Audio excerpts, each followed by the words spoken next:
चलिए क्या alternative current के क्वेश्चन सॉल्व करते हैं। आपने सभी प्रकार के सर्किट देखा, एल सी आर सी और एल सी आर। तो इसी टाइप का क्वेश्चन है, नीट के 2026 रीनीट में आया था।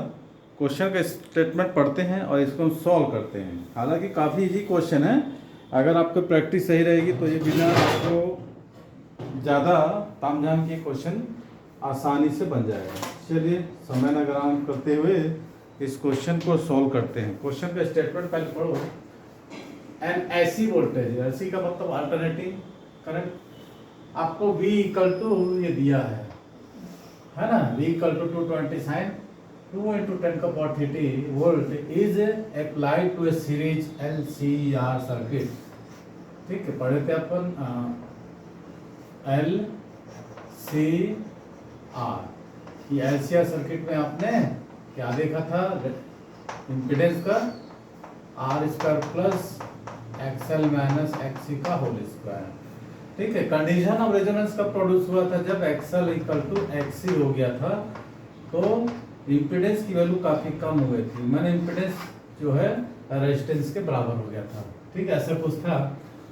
देन इन द सर्किट आपको यहाँ पर एल दिया है माइक्रो हेनरी, सी दिया है माइक्रो फेराड में, और आपको रेजिस्टेंस दे दिया है। सारी चीजें आपको दे रखी है। तो आपको क्या करना है, इसमें एम्पलीट्यूड ऑफ करंट निकालना है ना, एम्पलीट्यूड ऑफ करंट।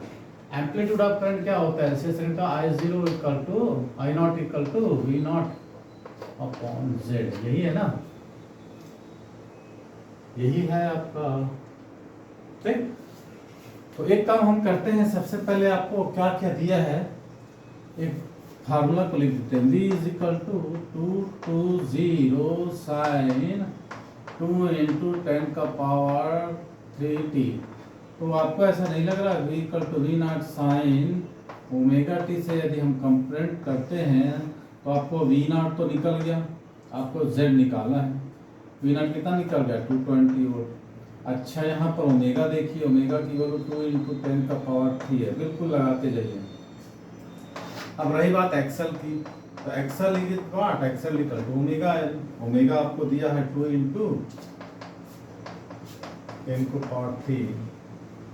ठीक है, एक्सएल इक्वल टू, अब एल आपको दिया है यहाँ पर 10 माइक्रो हेनरी, 10 इंटू कितना होगा 10 टू पावर -3। माइक्रो हेनरी को हेनरी में चेंज कर दिया। अब ये जो है ये दोनों कैंसल आउट हो जाएगा, तो आपको बच जाएगा 20 एक्सएल। एक्सी वाट, एक्सी कल टू होता है 1 बाई ओमेगा सी। ये जब हम चैप्टर चल रहा था, रेगुलर क्लास चल रही थी, सारे फॉर्मूले हमने रेगुलर कोर्स में कराए थे, और उससे रिलेटेड बहुत सारे ऐसे क्वेश्चंस भी करवाए थे आपको सॉल्व, तो है ना, याद आ रहा होगा। X equal to omega, X equal to 1 by omega C.